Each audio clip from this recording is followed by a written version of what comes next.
Vous écoutez le podcast La Belle Image avec Bernard Missa, auteur-photographe, mais aussi explorateur des moyens techniques et graphiques, qui vous donne des astuces pour mieux photographier, épisode numéro 236. Bienvenue dans La Belle Image, où l'on parle de l'impact de vos images, de techniques pour bien composer et de connaissances de l'appareil photo. Et voici aujourd'hui les métaphores visuelles.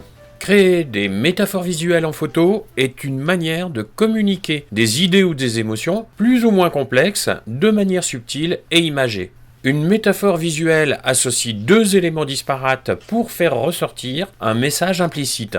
En photo, il s'agit de choisir des sujets, des formes, des couleurs ou des compositions qui évoquent un sens plus profond que leur apparence immédiate. Je vous propose deux façons de réaliser des métaphores visuelles. La première, c'est de rencontrer une situation, un objet, une lumière qui évoque une idée. Et la deuxième, c'est de définir au préalable un concept ou une idée et de rechercher dans la réalité les éléments qui vont l'évoquer. Choisir l'idée que vous voulez exprimer, cela peut être une émotion, une pensée, une situation ou une abstraction comme le temps, l'amour, la solitude ou le changement. Par exemple, vous pourriez vouloir représenter la fragilité de la vie, ou l'isolement ou la liberté. Donc on va associer des éléments concrets à des idées abstraites.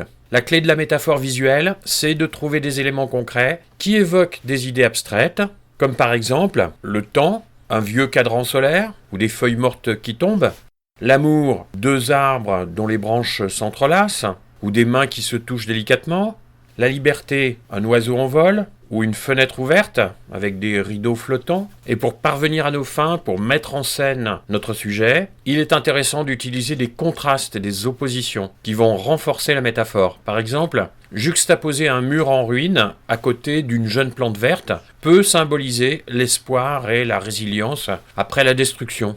On peut aussi simplifier la scène. Plus la composition est simple, plus la métaphore est puissante. Évitez les détails superflus qui pourraient détourner l'attention de l'idée que vous souhaitez exprimer et concentrez-vous sur un sujet principal qui devient le symbole de votre métaphore. On peut aussi utiliser des symboles universels ou même personnels. Certains objets sont chargés de symboles universels, comme des chaînes pour représenter l'oppression ou les montres pour le passage du temps. D'autres métaphores peuvent être plus personnelles en utilisant des objets significatifs pour vous ou pour les spectateurs auxquels vous vous adressez.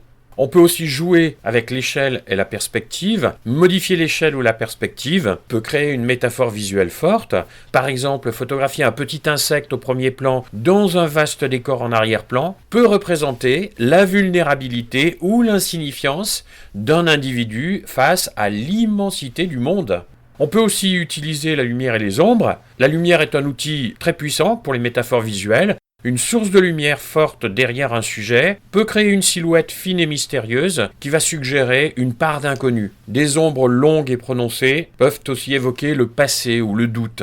Voici maintenant quelques métaphores visuelles dont vous pourriez vous inspirer en photo. Premier exemple, le reflet dans l'eau. La photo d'un paysage reflété dans l'eau peut évoquer le thème d'un monde parallèle. C'est aussi une façon de jouer avec la réalité et l'illusion, car l'image réfléchie n'est pas tout à fait identique à la réalité. Ces deux versions de la même scène vont évoquer des thèmes comme l'apparence contre la réalité, ou encore l'idée que les choses peuvent être perçues différemment selon le point de vue, en invitant le spectateur à réfléchir sur des points de vue ou des opinions qui coexistent dans le monde. Une porte entrouverte peut évoquer des concepts tels que l'opportunité, le mystère ou l'inconnu. Le spectateur est invité à imaginer ce qui se trouve derrière, ce qui rend la photo intrigante.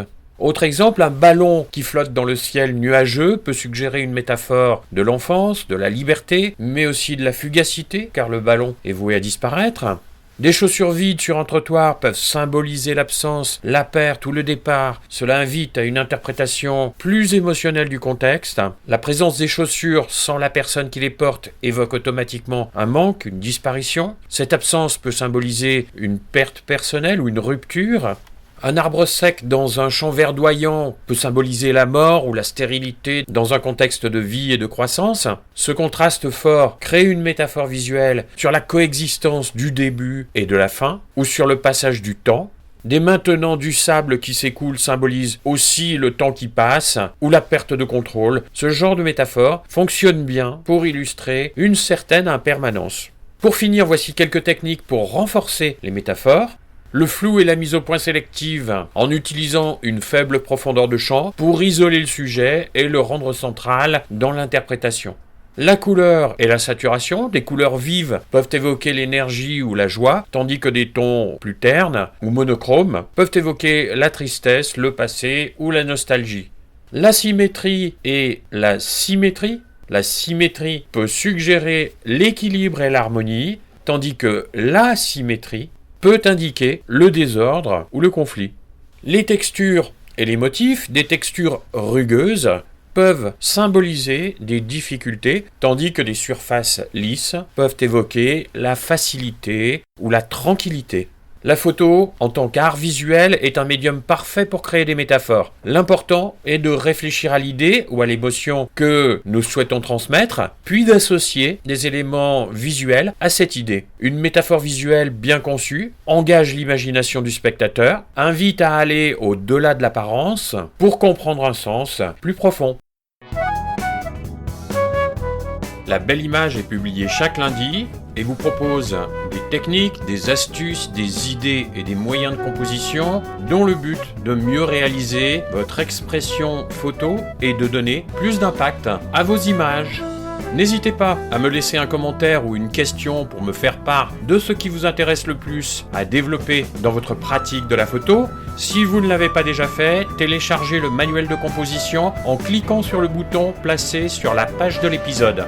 Je vous souhaite une bonne semaine de prise de vue et je vous dis à lundi prochain.